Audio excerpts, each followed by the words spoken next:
These are notes on ATP production, and you can find a brief overview of this on pages 358 to 359 in your book. So this, as we talked about, is kind of the second half to the cellular respiration story. So we know that we have glucose, and that as we burn glucose, it releases energy. It's exothermic.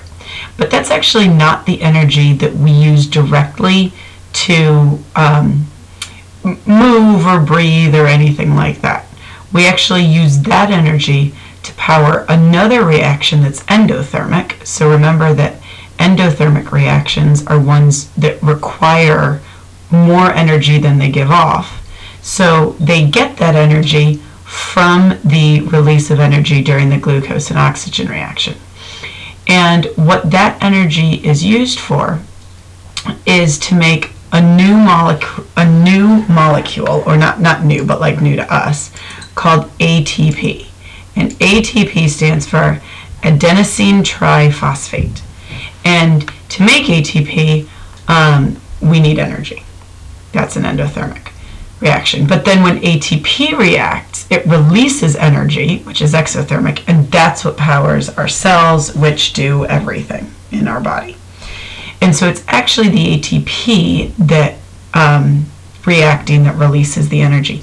Some people will refer to ATP as energy, but that's not true. ATP is a molecule, so it's matter, but when it reacts, it releases a lot of energy. And we'll talk about how much energy we get a little later. So this is what adenosine triphosphate is. So it is an adenine group. So this is adenine, and we're going to talk about adenine again later this year. Don't worry about what these numbers are right now, or until you get to chemistry, quite frankly. We'll talk about adenine when we talk about DNA, so that's going to come up again. Then here we have a ribose group. Right here, here's our ribose, kind of like that. And again, we'll talk about ribose again when we talk about DNA. And then here we have 3 phosphates. So here's 1, and here's 2, and here's 3 right here. So that is why it is called adenosine triphosphate. So the adenine and the ribose together make up this molecule called adenosine, and then it's 3 phosphate groups. So that's what ATP is. And in fact, we're going to talk about phosphates again when we talk about DNA. So these molecules are going to keep coming back up. Okay, so ATP can be converted to what's called ADP. So that would be adenosine diphosphate. So di meaning 2, so we have 2 phosphates, 1, 2, plus a phosphate group. And that has less stored energy than ATP. ATP has more stored energy. So in order to convert ADP into ATP, you need to put in energy. And so if you put in energy, then you get ATP. And so we put in the energy, and that energy again comes from the burning of the glucose. Then, as ATP, which has more stored energy, decomposes into ADP plus P, we get an output of energy. That's exothermic, so we get energy for cellular work. And so the complete circle kind of looks like this, and we're going to look at this again in a few minutes, but we've got an energy input to turn ADP plus P into ATP. That then has more stored energy. As that decomposes into ADP and P, that energy is released, and we can use that to do stuff. All right, so here's kind of another look at it using some of the terms we've looked at before. So if we've got, and by the way, this diagram is kind of exactly upside down from the previous diagram where we had the ADP down here. So to get from ATP to ADP, we lose a phosphate. So this is actually a chemical reaction called a decomposition reaction. And that is exothermic. So there's a release of energy Here's the energy here. So these are connected. And that energy is used by the cell. Then to get ADP back to ATP, that's endothermic, so it requires energy. Well, it can't be this energy here because that energy is being used by the cell. So that's where we get our energy from the glucose plus oxygen, which is exothermic. That energy goes to power this reaction, to power this reaction being ADP plus P back into ATP. As that decomposes back into ADP plus P, it releases energy. So that's kind of an overview of the ATP production and how it fits with the glucose and oxygen that we saw in the first notes on cellular respiration. This entire thing is cellular respiration. I would say at the most basic stage, it is this right here. So that would be at its most basic stage. At its sort of middle stage, it is this whole thing right here as well. So it brings in that.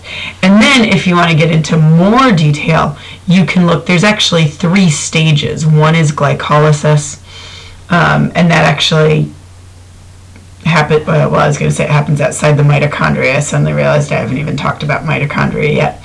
But first is glycolysis, then it goes through something called the Krebs cycle, then we have the electron transport chain, and so those 3 things together form a much more detailed picture of what's going on here. So, speaking of which, where's the ATP made? It's made in the mitochondria. That's where I just talked about the 3 stages. The Krebs cycle and the electron transport chain happen. Glycolysis actually happens outside the mitochondria in the cytoplasm. So mitochondria, as you all know, is an organelle in a cell. The cytoplasm's outside the organelles, but inside the cell.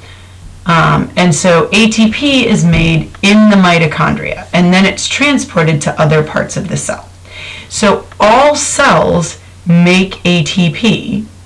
All cells undergo cellular respiration. Energy is not transported around the body. The molecules, the oxygen, the carbon dioxide, the glucose, the water, those are transported around the body attached to the red blood cells. We talked about that in cellular respiration. The energy is not. Energy is made where it is used. And it's made pretty quickly. So, like when ATP is made, it then becomes ADP plus P. It's not stored there. It's actually stored in a molecule called glycogen, which is stored in the liver, and that you read about in class on Tuesday. All right, so cellular respiration, kind of a, let's say, middle overview. We're not getting into all the details of the Krebs cycle, for example. The matter reactants are the glucose, the oxygen, the ADP, and an extra phosphate group. The products in the end are the ATP, the carbon dioxide, and the water. The energy reactants are chemical, and the energy products are chemical and heat. And you could also add movement because we use that energy to move. And all of this occurs in the mitochondria. So here we have just kind of a picture of it. We have the glucose, the oxygen, the ADP plus P, and then the carbon dioxide, the water, and the ATP. So this also includes amounts. So it's actually, for a balanced reaction, it's 1 glucose plus 6 oxygen yields 6 carbon dioxide plus 6 water. We saw that in the cellular respiration notes. This actually, when it is most efficient, this is, I'll put it here, 38 ADP and 38 P, and then 38 ATP. So reactions are rarely 100% efficient, but at its most efficient, 1 glucose molecule, so here's our 1 glucose, can actually end up making 38 ATP molecules, and so that ends up being a lot of energy that we then have that we can use. And so that's why this glucose thing, sure, it releases energy, but when you consider that one glucose makes 38 ATPs, we see that that's where, all this energy is coming from that we use to do everything it is that our body does. So if you want more information, if you want to get into glycolysis and the Krebs cycle and electron transport chain, here are two resources. One is a YouTube video. It's about 15 minutes long that really breaks it down and shows where all of the ATPs are coming from. It's going to introduce the other molecules. So there are other molecules involved in this, like NADH and H+. There's hydrogen ions moving around. So I've really given you sort of the, like I said, I would say the middle overview. And then your book gets into it as well if you want a print resource, and that would be pages 359 through 363. So please feel free to ask questions in class, add questions to the YouTube comments, and hopefully this gives you a more full idea of how we get energy from our food.